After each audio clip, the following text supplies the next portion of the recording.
Next part resource management. Resource को हम लोग कैसे मैनेज कर सकते हैं, रिसोर्स को कैसे हम लोग प्रॉपर तरीके से यूज कर सकते हैं, रिसोर्स को कैसे हम लोग फ्यूचर जनरेशन के लिए स्टोरेज कर सकते हैं, कैसे ना रिसोर्स ख़राब हो जाए, पॉल्यूटेड हो रहा है, इरोजन हो जाए। तो रिसोर्स को मैनेज करने के लिए कुछ स्टेप है जिसके द्वारा हम लोग मैनेज कर सकते हैं। First on focus on alternative resources. हम लोग दो पार्ट पढ़े हैं रिसोर्स की, दो टाइप पढ़े हैं, रिन्यूएबल रिसोर्सेज और non renewable resources.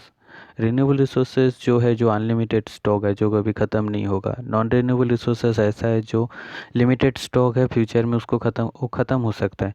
So focus on alternative resource means हम लोग को ऐसे रिसोर्स में फोकस करना चाहिए कि जो फ्यूचर के लिए जो मतलब ऐसा रिसोर्स जो फ्यूचर में ख़त्म ना हो। जैसे रिन्यूएबल रिसोर्स, इसमें हम लोग क्या बोलते हैं, इसमें हम लोग ज़्यादा ध्यान दे सकते हैं रिन्यूएबल रिसोर्स के ऊपर। क्यों? क्योंकि देखो मैं एक एग्जांपल देता हूँ। अभी जितना भी देखना मार्केट में बहुत सारा ऐसा क्या बोलते हैं व्हीकल आ रहा है जो सोलर एनर्जी के द्वारा क्या बोलते हैं रनिंग होता है। इसका मतलब क्या है कि वो एक ऐसा रिसोर्स को रिसोर्स हमेशा ऐसे रिसोर्स के ऊपर डिपेंड करके कर रहा है कि जो फ्यूचर के लिए एक क्या बोलते हैं क्राइसिस सिचुएशन में ना आए। तो फर्स्ट स्टेप रिसोर्स मैनेजमेंट का ये है कि हम लोग को रिन्यूएबल रिसोर्स के ऊपर फोकस करना चाहिए। सेकंड है कंट्रोल पोल्यूशन। देखो बहुत सारा ऐसा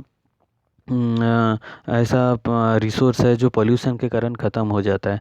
जैसे वाटर एक हम आप सभी जानते हैं वाटर एक रिन्यूएबल रिसोर्स है, लेकिन पोल्यूशन के कारण वाटर क्या हो जाता है, वाटर में क्राइसिस आ जाता है वाटर। इसलिए हम लोग कहते हैं कि वाटर को सेव करना चाहिए। इसलिए पोल्यूशन ऐसा चीज़ होता है, बहुत सारे रिसोर्स को यूज करने का कंडीशन में नहीं रहते, यूज का लायक नहीं रहते। इसलिए पोल्यूशन को हमेशा कंट्रोल करना चाहिए क्योंकि पोल्यूशन क्या करते हैं, रिसोर्स को ख़राब कर देते हैं, डैमेज कर देते हैं।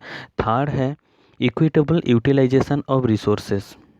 मतलब रिसोर्स को इक्वली यूटिलाइज करना चाहिए। गांधी जी ने एक बहुत अच्छा बात बोले थे, the world has enough for everyone needs but not enough for anyone great. मतलब रिसोर्स ऐसा होना चाहिए कि वो सभी के लिए होना चाहिए, एवरीवन, किसी एक के लिए नहीं। ठीक है, जो भी रिसोर्स सभी का यूटिलाइजेशन में होना चाहिए, एक एक का यूटिलाइजेशन नहीं। इसलिए कहा जाता है इक्विटेबल यूटिलाइजेशन फॉर रिसोर्स, मतलब इक्वली यूटिलाइज होना चाहिए सोसाइटी में।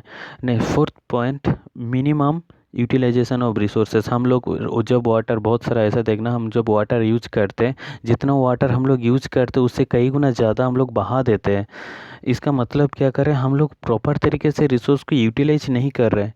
रिसोर्स को यूटिलाइज ऐसा होना चाहिए कि हम लोग को जितना ज़रूरत है उतना ही हम लोग ले, ज़्यादा हम लोगों को क्या बोलते हैं ज़्यादा यूज करके हम लोग को उसको ख़राब नहीं करना चाहिए। इसलिए मिनिमम यूज के द्वारा रिसोर्स को हम लोग क्या कर सकते हैं, मैनेजमेंट या कंजर्व कर सकते हैं।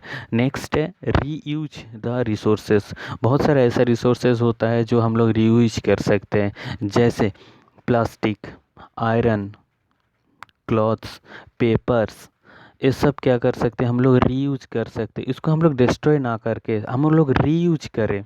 ठीक है, तो इससे क्या होगा, देखो और एक एग्जांपल देता हूँ। आप सभी जानते हैं जो हम लोग जो भी बुक पेपर कॉपी हम लोग पढ़ते हैं वो क्या होता है, वो किसी ना किसी तरीके से किसी बायोटिक मटेरियल से बना हुआ रहता है, पेड़ पौधे ग्रासेस बहुत सारा से बना हुआ रहता है। और ये पेपर हमेशा रीयूज हो जाता है, पेपर जो होता है वो रीयूज हो जाता है। हम लोग इसको रीयूज ना करके हम लोग डिस्ट्रॉय कर दे तो क्या होगा, बार बार उसको फिर से नेचर से प्रोडक्ट को लेके उसको मैन्युफैक्चर करना पड़ेगा। इसका मतलब क्या है, नेचर से बार बार हम लोग कलेक्ट कर रहे हैं। हम लोग ऐसा ना करके हम लोग रीयूज करें तो क्या होगा, रिसोर्स का मैनेज अच्छे तरीके से हम लोग कर सकते हैं। नेक्स्ट पॉइंट, सिक्स्थ पॉइंट है conserve resource, conserve of resources. Resource को हम लोग प्रॉपर तरीके से कंजर्व करके रखें कि ना फ्यूचर में शॉर्टेज हो, ना फ्यूचर में कभी कमी हो। इसको हम लोग कह सकते हैं कंजर्व रिसोर्सेज। इस 6 स्टेप का और भी बहुत सारा है, हम लोग इस 6 स्टेप को याद रखना। इस 6 स्टेप के द्वारा हम लोग रिसोर्स मैनेज कर सकते हैं। नेक्स्ट क्लास, आज जितना भी मैंने पढ़ाया, जैसे फर्स्ट में और एक बार बता देता हूँ समरी में। फर्स्ट मैंने पढ़ाया था कि रिसोर्स क्या है। सेकंड मैंने पढ़ाया था type of resources. Type of resources में मैंने दो टाइप बताया था। First on the basis of origin, biotic resources and abiotic resources, और सेकंड बायोटिक रिसोर्सेज का दूसरा नाम है ऑर्गेनिक रिसोर्सेज, एबायोटिक रिसोर्सेज का दूसरा नाम है इनऑर्गेनिक रिसोर्सेज। और सेकंड टाइप मैंने बताया था on the basis of accessibility, renewable resources and non renewable resources, दोनों में डिफरेंस मैंने बताया था। और नेक्स्ट बताया सस्टेनेबल डेवलपमेंट, देन बताया सिंक कैपेसिटी और रिसोर्स मैनेजमेंट। ये पूरा सभी अपना क्या बोलते हैं फेयर कॉपी एक बनाना, प्रैक्टिकल कॉपी ज्योग्राफी का बनता है, तो एक फेयर कॉपी में बनाना, पूरा नोट बनाइएगा और प्रॉपरली इसको लर्न करना। और कोई भी डाउट रहे तो मेरा पर्सनल नंबर में मैसेज करना। Okay, thank you. Next class.